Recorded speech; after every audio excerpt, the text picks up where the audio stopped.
So let's get underway with the origins of Simon Peter. So the first important piece of information to discuss is one that will relate to all of the 12 of the disciples, and this is their age. See, in the Jewish culture, a man could begin work and get married around the age of 15, but they were not considered an elder until the age of 30, which is the age that Jesus began his ministry at. Since all of the 12 were considered working age men, we can conclude that they are older than 15. But since none of them are yet considered elders, we can also conclude that they would all have to be under the age of 30. Many scholars, however, believe that Simon Peter was the oldest of the disciples, probably in his late 20s. This is due to Simon's natural leadership and the assumption being then that he was the natural leader of the disciples because he was the oldest. Now, this disciple, Simon Peter, as we know, Simon is actually his birth name. Peter is the name that Jesus gives him, Peter meaning rock. Now, Simon is said to be the son of Jonah. And the fact that his name is Simon and not Simeon would imply that he is a Hellenistic Jew rather than a Hebraic Jew. Now, this means that he is still a full-blooded ethnic Jew, but that his family had been Hellenized into the Greek culture and language, meaning that Simon Peter most likely spoke Greek on a day-to-day basis rather than Hebrew. Now, some could conclude that his name actually was Simeon, and it's just the gospel writers who wrote in the Greek who decided to put his name down as Simon.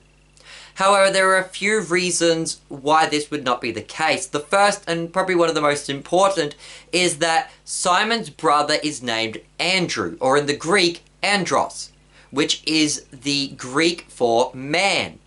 It is actually a Greek name, meaning that Andrew is Hellenized. He has a Greek name, he doesn't have a Hebrew name. Thus, it would make sense that Peter is also having the Greek version, not the Hebrew version of his name.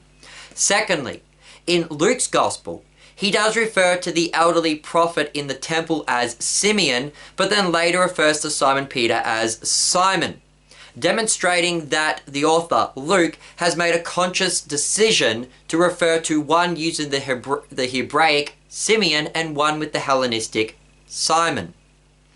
Now, Simon is called Simeon in two places in Scripture. The first is in Acts 15:14 and the second is in 2 Peter 1:1. Now, in Acts 15, however, it is James the Just who calls Simon Simeon. And we know from the book of Acts, along with the book of Galatians, that James the Just was a strict observer of the Jewish law and the Jewish customs. James may have even been a Judaizer at some point. We can assume then that James, being such a strong Judaizer and so involved and dedicated to the Jewish culture and the Jewish laws, that he would prefer to refer to Simon by his Hebrew name Simeon rather than the Greek version Simon.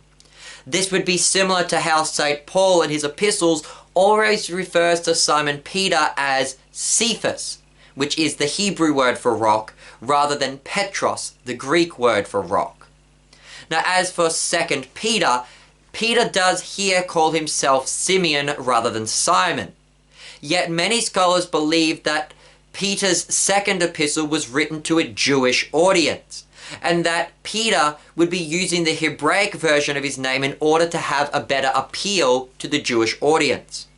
So based on all of this, we can safely assume that Simon Peter was a Hellenistic Jew rather than a Hebraic Jew. We could probably reinforce this by the fact that he grew up in Galilee, which was a heavily Hellenized area, and it was more common to find Hellenistic Jews in Galilee rather than Hebraic Jews. You could find Hebraic Jews up there, but they were less common. Now, as for Simon's early life, John 1:44 states that Simon came from the town of Bethsaida in Galilee. Now, we know little about Simon's family. Jewish custom was that a son would enter into the same profession as their father, and so Simon's family could have been fishermen. But the scriptures are silent on this matter. And it is possible that Simon and his brother Andrew simply got jobs as fishermen. because there was nothing else for them to do.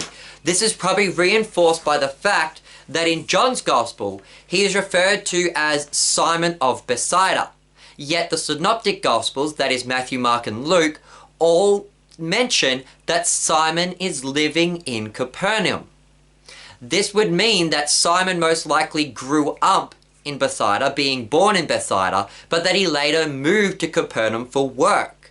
Now we can see a similar event what happened with Jesus. Jesus grew up in Nazareth, being born in Bethlehem, but growing up in Nazareth, and then Jesus is said to have moved to Capernaum and got a house there. It seems that Capernaum seems to be a bit more of a cultural hub with a bit more work available, and so it's very likely that Simon and his brother Andrew may have grown up in Bethsaida, but due to lack of work moved to Capernaum, where they became fishermen. Now regarding the call of Simon, and here we can also include the calls of Andrew, James, and John, they actually are called 3 times by Jesus.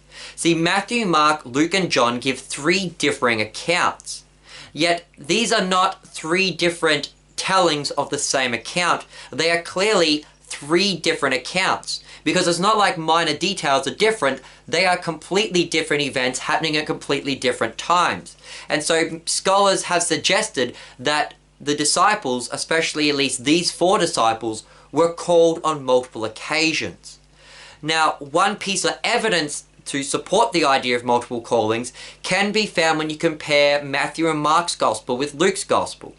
See, in Luke's Gospel, the calling of Peter takes place in Luke 5, while earlier in Luke chapter 4, Jesus is said to have gone to Simon Peter's house to heal his mother-in-law. Yet according to the accounts given in Matthew and Mark, the healing of Peter's mother-in-law only took place after those 4 had already been called by Jesus. This would then suggest that there are at least 2 different calling events. And if we look at the events mentioned in the Gospel of John, there is actually a 3rd different calling account. This would suggest that there are actually 3 different callings. Now, how these callings took place went like this. The first calling takes place in the Gospel of John, in which there are 2 disciples of John the Baptist who then decide to follow Jesus, and one of them goes and gets Peter and brings him along.